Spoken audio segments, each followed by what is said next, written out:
Pronti? 1, 2, 3.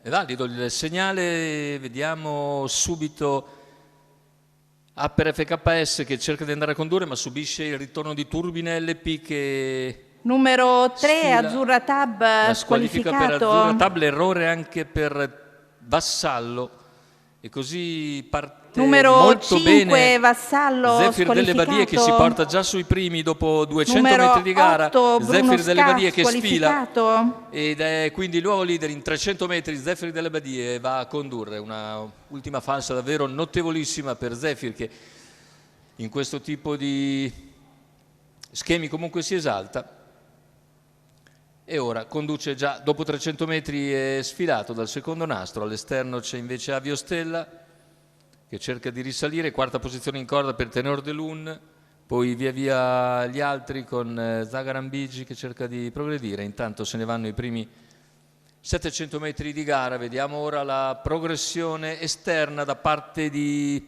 Simon Barboy che si lancia a centropista e ingaggia un bel duello con Zefir delle Badie, a traguardo ancora lontano, i due in vantaggio nei confronti di Turbine LP, Zefir delle Badie e Simon Barboy alle prese.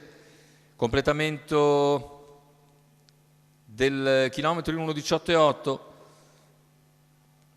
Ora secondo passaggio davanti alle tribune, Zefir delle Badie in vantaggio, Simon Barboy al suo esterno, sono i due più attesi. Al largo c'è Aviostella che è seguito a sua volta da Zagaran Bigi, quindi Virtual Victory. Per corsie interne invece vanno Upper FKS e Tenor de Lun che seguono Turbine LP in seconda posizione.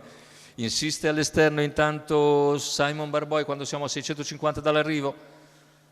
In vantaggio però c'è Zefir delle Badie, Aviostella sempre in seconda pariglia esterna, cerca di proporsi anche Virtual Victory che viene via in terza ruota a 500 dalla conclusione.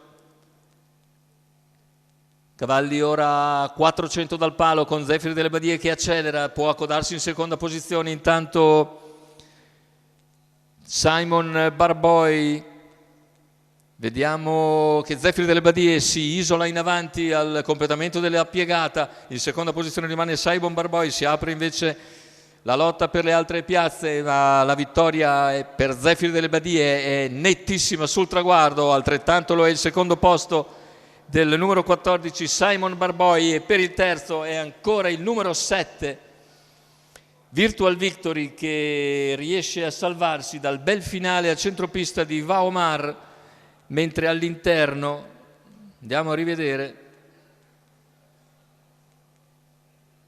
la vittoria isolata per Zefir delle Badie e Tommaso Gambino. Vittoria davvero nettissima, annunciata da un'ultima falsa partenza strepitosa. Il secondo posto per Simon Barboy,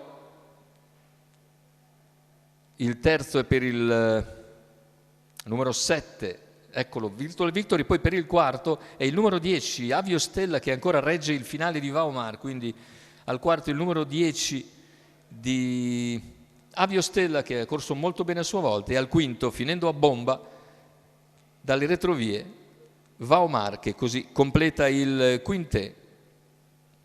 Per quanto riguarda i numeri 13, 14, 7, 10 e 15, questo dovrebbe essere l'ordine d'arrivo. Aspettiamo naturalmente l'ufficializzazione. Il successo per Zefir delle Badie, Tommaso Gambino in sediolo per conto di Klaus Allman.